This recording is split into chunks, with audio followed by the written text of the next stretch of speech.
Bonjour à tous, aujourd'hui on a des batteries de Perseus, c'est de marque Bosch, hein.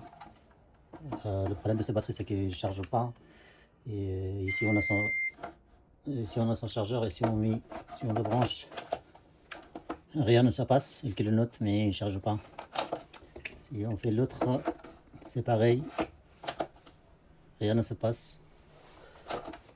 Et si on appuie sur le bouton, il n'y a rien qui s'allume, cela, l'autre il s'allume mais il reste sur un seul bar et ça ne monte pas.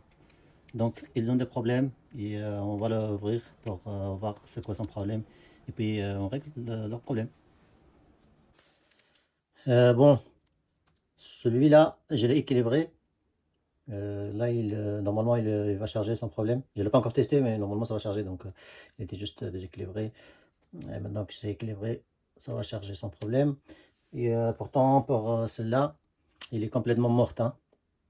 Donc là il faut que je change complètement les piles. Moi je vais enlever tous les abandonnés qui sont soudés et puis je remplace par des cellules qui sont là, hein. Pour enlever les abandonnés, il suffit d'avoir une couture, hein. Soulever comme ça, tac tac.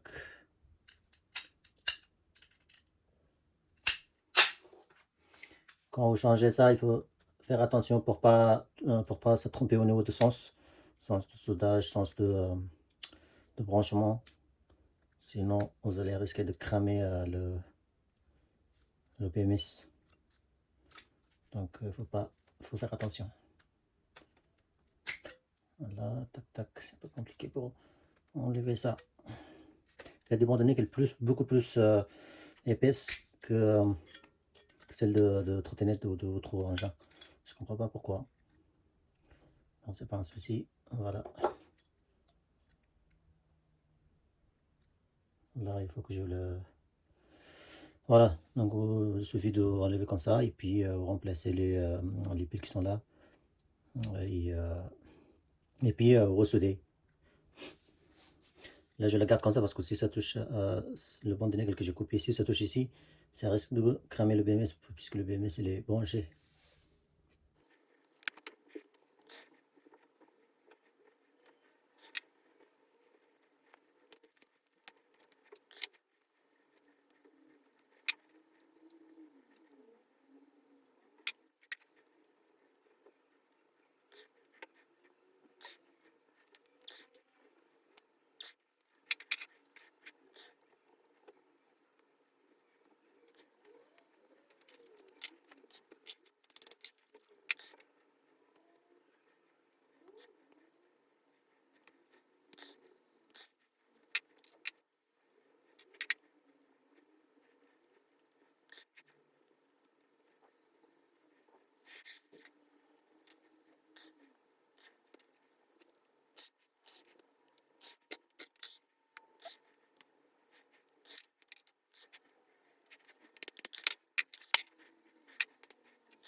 Voici, je l'ai soudé, hein.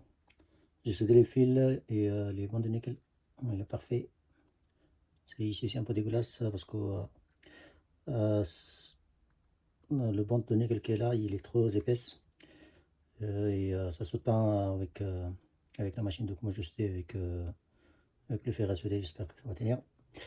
Et ici, voilà, tout à l'heure, il s'allumait pas du tout. Là, il s'allume sans problème, hein, vu qu'il est chargé.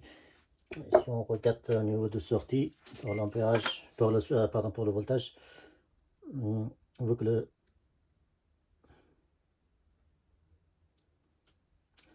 tac, tac, tac. Ça, c'est notre sortie. Voilà, c'est à 20 volts, vu qu'il est chargé presque à fond. C'est sur le bon voltage. Et je vais mettre la cache et puis on va la tester sur la chargeur. Si le chargeur est le note, ça veut dire qu'il charge sans problème. Pour l'instant, je ne peux pas mettre parce que ça va pas tenir. Il faut que je mette son protège, sinon ça va pas se faire. Voilà, là il clignote. Quand il clignote, ça veut dire que il charge sans problème.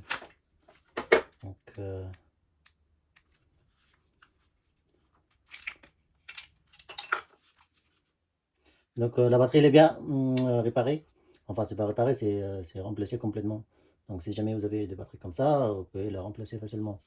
C'est son HS. Sachant que vous pouvez mettre, moi j'ai mis 12 ampères. Chaque pile 12 ampères, 12 ampères c'est une batterie de P12, ça veut dire 12 en parallèle. Donc 12 fois 12, 2 plus 2 ça fait 4 ampères. C'est une batterie qui vient à peu près 4 ampères. Donc vous pouvez mettre plus, hein. Vous pouvez mettre par exemple là, on a des cellules 3,5 ampères aussi. Donc si vous pouvez mettre 12, ça fait 7 ampères. 7 ampères, ça tient beaucoup plus longtemps que 4 ampères. Voilà, notre batterie est remplacée et bien fonctionnelle maintenant pour l'utiliser.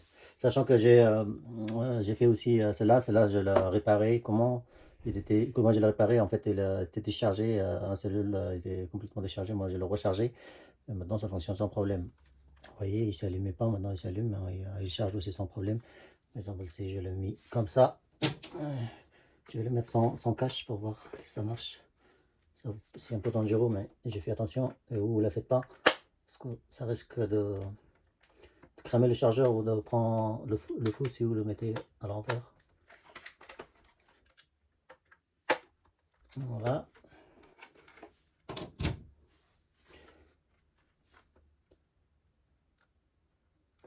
Là, je pense qu'il faut que je mette le... Là, il clignote, ça veut dire qu'il charge. Vous voyez. Donc ça aussi, c'est bon. Donc là, les deux ils sont réparés, hein. J'en ai un, deux. Et j'ai aussi un troisième. Le troisième aussi, c'est pareil. Il a ce côté-là. Je me rappelle plus. Oui, c'est ce côté-là, il est complètement HS. Je vais juste regarder avec vous, avec le multimètre. Vous voyez, ça, je vais mettre le multimètre. Vous voyez, c'est 0 volts qui s'affiche. Donc ça, c'est normal que ça ne fonctionne pas. Le voyant ne s'allume pas, et il ne charge pas évidemment. Donc si les autres rangées, ils sont bons, hein. C'est juste ceux-là, le dernier, il ne fonctionne pas. Donc soit il faut le remplacer, soit il faut le charger pour voir si ici ça décharge automatiquement. Il faut le remplacer. Si ça ne décharge pas automatiquement, bah, faut le laisser comme tel qu'il est. Il faut juste équilibrer. Pour l'autre, moi je l'ai laissé 2-3 jours, hein, et ça ne décharge pas automatiquement. Et quand je l'utilise avec Vicious, avec un perceuse, et ça décharge normal, et ça décharge pareil que les autres cellules. Donc ça pose pas de problème, on peut le garder tel qu'il est. Si ça décharge automatiquement ou quand vous l'utilisez et que ça déséquilibre encore, il faut le changer complètement. Quand vous le changez, soit vous mettez trop de la même cellule, soit vous remplacez complètement toutes les cellules qui sont là, hein. Il y en a 10, donc vous pouvez les changer complètement. Voilà pour la vidéo. Et si jamais vous avez des questions ou d'autres choses à dire, n'hésitez pas à me dire en commentaire. Je vous répondrai dès que possible. Je vous dis à bientôt pour une nouvelle vidéo.